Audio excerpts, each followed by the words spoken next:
ler outra pergunta, uma dúvida, como você já teve tanto no espiritismo e agora tá na igreja e tal,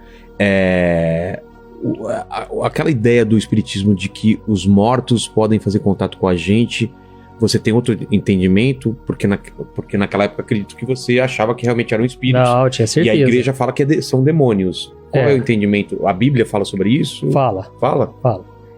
Quando Jesus contou a parábola do Lázaro e do rico. Tá. O Lázaro era um mendigo que ficava ali pedindo esmola. E aí os dois morreram, né? E o rico foi pro inferno e o Lázaro foi pro céu. Foi pro seio de Abraão, que é o céu. Entendi. Quando ele estava lá no céu, o rico que estava no inferno, ele queria só molhar a ponta da língua dele, de tanto que estava fervendo o negócio. E aí ele mandou, ele falou pro anjo, falou, olha, manda ele vir molhar aqui minha boca. Até nem ali o cara arrependeu, tipo assim. Sei. Ele não deixou o orgulho de lado. E aí ele falou, não posso fazer isso. E ele falou assim, não, então deixa eu voltar. Eu quero contar pros meus irmãos que eu vim pra cá pra eles não virem. Voltar pra terra. Voltar pra terra. Os vivos. Voltar pra terra. E aí ele disse o seguinte, olha, existe um abismo entre a vida e a morte. Os que querem passar de um lado pro outro não podem. Está lá nessa parábola. E ele falou, e ainda que você ressuscitasse e voltasse, ainda assim eles não acreditariam. Porque hoje Jesus estava falando dele mesmo, entendeu? Entendi. E ele falou, lá na terra eles têm a lei, eles têm os profetas. Jesus ainda estava na época da lei ainda. Se ele tiver que acreditar, vai acreditar nas escrituras, entendeu? Mas Jesus deixou bem claro ali, não tem como, existe um abismo, entendeu?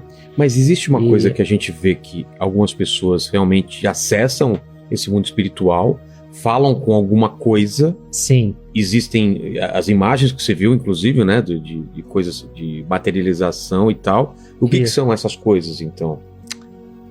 De acordo com a Bíblia, são demônios. Como eu disse, Satanás ele se disfarça em anjo de luz. Se ele quiser se materializar numa pessoa, num ente querido seu, ele faz isso. Entendeu? E então ele tem dizer coisas que e vai dizer que sabe. Que ele escreve uma carta com a mesma letra dele.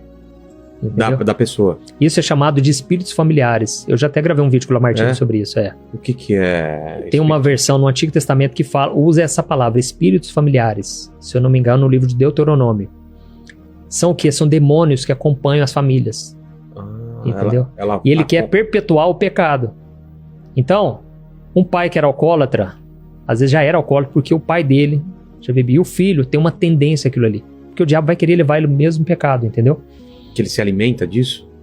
Do pecado ou daquele vício? Não, se alimenta disso, eu não sei como funciona, né? Mas ele quer aprisionar. Eles são organizados assim como os anjos de Deus. Então, eles querem aprisionar, né, a maldição ali, familiar. Então, o que acontece? Para seduzir, para trazer o engano, ele usa de todas as formas. Entendi. Entendeu? Inclusive, no Anticristo, a Bíblia diz que ele vai usar de todas as formas de engano. Então, vai ser coisa que a gente vai olhar e falar, cara, não milagre, pode ser. Milagre.